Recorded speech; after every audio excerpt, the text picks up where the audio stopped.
Next one, which has to do with maintain solutions focus. Hey, there's 3 types of problems, right? There are. Those you can solve. Right. Those you can't solve. Right. And those you can mediate, modify, or impact, but you'll never solve them all along. And if you will, I love, again, these ideas of metaphors, but bailing a sinking boat is not as good as fixing the leak. No. And so when we focus on solutions, we're focusing on not who caused the problem. We're not focusing on all those conditions and circumstances that got us here. We're looking into each other and saying, look, we've got to fix this. Let's focus on the solution to get us out of this dilemma. Right. And so, solutions focus is important if you're really going to move forward in the direction of a healthy relationship. You notice the focus is the solution, not the problem. Yeah, I agree with you. Remember, it's not having a problem that hurts a relationship, it's but how you respond to it. It's not having a problem that is important, it's how you respond. And so anytime you spend a lot of energy focusing on the conditions and circumstances that got us here, this is just wasted energy. Right. That energy isn't going anywhere. In fact, I've had a lot of guys come back with a lot of success when I teach them to say one thing and only one thing, and it is something like this. It says, look, I know you're unhappy. I apologize for that, but what do you think I can do to solve this problem? When you change that energy to focus on a solution. Mm-hmm. So when we focus the energy on solving the problem, you'd be surprised at how quickly we get out of that scorecarding, distortion type issue. Absolutely. And then we, move into something that's a little bit more profitable, if you will.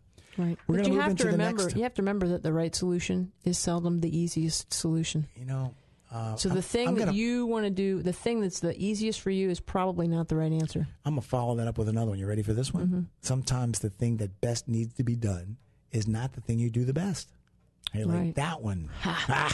Gotcha. You're competing now? Hey, we're moving into the 6th rule, which is, again, as Carrie pointed out, we're now working on those things to 8 do. do's, right? And here we do's. go. Listen twice, talk once. Mm-hmm. Men are real good at that. We love to talk, but we don't listen. Or you listen to collect information. To prove you're wrong.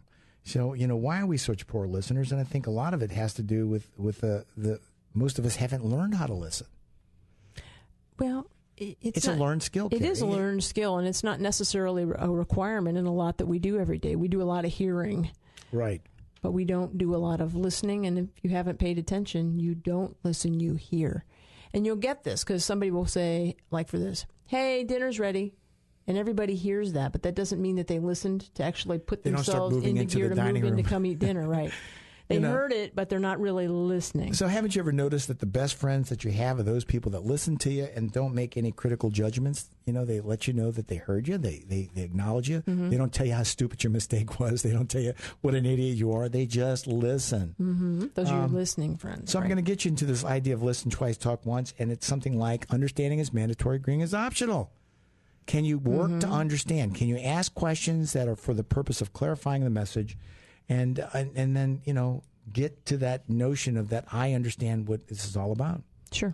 In relationships, remember, they're emotionally intimate relations, and it's never about facts; it's about feelings. So when I learn to listen to the emotions, the feelings of this relationship, then the relationship tends to work better. So listening doesn't mean you have to agree. No. Listening means that you've got to collect the information, and in doing so, ask enough questions to correct the emotional message that we can, in fact, maintain this relationship. Sure. So it's not about having a conversation, is it? No, it's not. And that's where a lot of people are confused, because they think when they listen, they should be contributing to a conversation. And this isn't about having a conversation. This is about me clarifying, hearing what you have to say, asking appropriate questions, giving you back what I think I heard you say, and the understanding that I have for how you feel about it without giving it, without talking, without taking my turn. We're going to get to the next one, which is to monitor your nonverbal feedback. You know why that's so important? Because most of us don't realize that through our facial expressions and body language, we're communicating more than the words that we use. Absolutely. How about, you ever heard the look?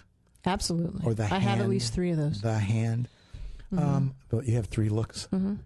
Okay. Well, unfortunately, on the radio, and they can't see any of them right now. But one, my eyebrows are down. One, my eyebrows are up. But when even, my eyes bug out. Even my own son does it, and he's only 13, and he has this idea of showing this facial expression, body language that really does show displeasure or contempt, and really doesn't realize that's communications. It all counts. Right. And so, in a relationship, we need to understand that nonverbal feedback, the projection that I give to you. And it is part of the communications that we have when we're in a relationship, because you can tell a person you're sorry and say it with such a facial expression, body language that they got it. You're not sorry. You don't care. In fact, you're shown to me by the look that you're disinterested in what I've shown to you. But I would recommend to most of you guys that are listening to this, be very aware. And if someone is saying one thing, but they're expressing it through facial expressions and body language, something else, you need to stop them and say, look, hey, wait a second. You're telling me it's okay. That's the word you're using. Your words tell me it's okay. But your face is like, kiss my butt and, put it where the sun doesn't shine. And this is confusing me. Right. And when you challenge people on their facial expressions and body language, and you show them that's got to be connected, it's got to be congruent. If something's bothering you, tell me it's bothering you, but don't tell me it's okay when it's obviously that it's not okay. Right. So, if you will, you need to be aware of your own presentation, and also when others around you aren't giving like presentations, you need to challenge it. Sure. And the other piece to that has to do with when somebody tells you that your facial expressions look like this, and you and yourself say that's not what I'm trying to communicate, because then it becomes my job to change my nonverbal message. I'm going to go there for whatever it's worth, but I've got a lot of guys, they are so used to having their work face on, which is the stern, the game face. They don't even realize they look like they're pissed and angry, and they're not. Right. But they project this negative emotion because they're so caught up in that presentation during the work world that they just don't realize that they're radiating this negative energy, and it really isn't at all what's actually going on in the world around them. As we get towards rule number 8, I'm going to give that one to Carrie. Rule number 8 is perform random acts of kindness. I like that one. Random acts of kindness are those unexpected things that we do for those that we care about to show them that they are important to us. And it's not birthdays, Christmas, New Year's, and Thanksgiving. Why? Because those are planned and expected. Sure. And I got to give you this because it's a little bit of funny humor. It's humorous because I had a guy said, Doc, I'm doing so much better on this random act of kindness. I said, yeah. I said, and how are you doing? He says, oh man, I gave her a birthday present. And I said, that's not random. That's not random. He said, but you don't know me. I've never given her a birthday present before. So the idea that he's always forgotten something that now when he starts to do it, he considered that a random act of kindness. That's not quite what we had in mind, was it? It isn't quite what we had in mind. When we talk about random acts of kindness, we have a word for that. We ask you to think unusual. Okay. And that means think unexpected. Yeah. Think nurturing. Got it. Think unconditional. Got it. Think selfless. Ooh. Think unique. Yeah. Think affectionate. And think loving. And all those together spell? Unusual. Oh, that's nice. The one thing that's nice about a random act of kindness is its lack of predictability and the element of surprise. That's right. And so when I ask people to consider the world around them and all those important people in their lives that contribute to you every day to get you to where you're going, whether it be your secretary or a fellow office worker, your neighbor next door that gets your mail when you're out of town, but try to figure out what can I do randomly just to say thank you for being a good friend or thank you for being there for me, and to do it with such an unpredictable posture that they appreciate it so much more. That's right. Okay. Right. I've had people give me gifts out of the blue. They were unexpected, and I just think that's so cool. It is. It doesn't necessarily have to cost you anything, though. I think y'all are sitting out there going, oh, my God, I'm going to spend a fortune here. But it doesn't really have to cost you anything. If you... I had one woman who actually put a Post-it note on her spouse's steering wheel that said, have a good day, I love you. And so when he got in the car to leave for work, there was this little message from her that she'd put there at some time after he'd gotten home for him to pick up when he left in the morning.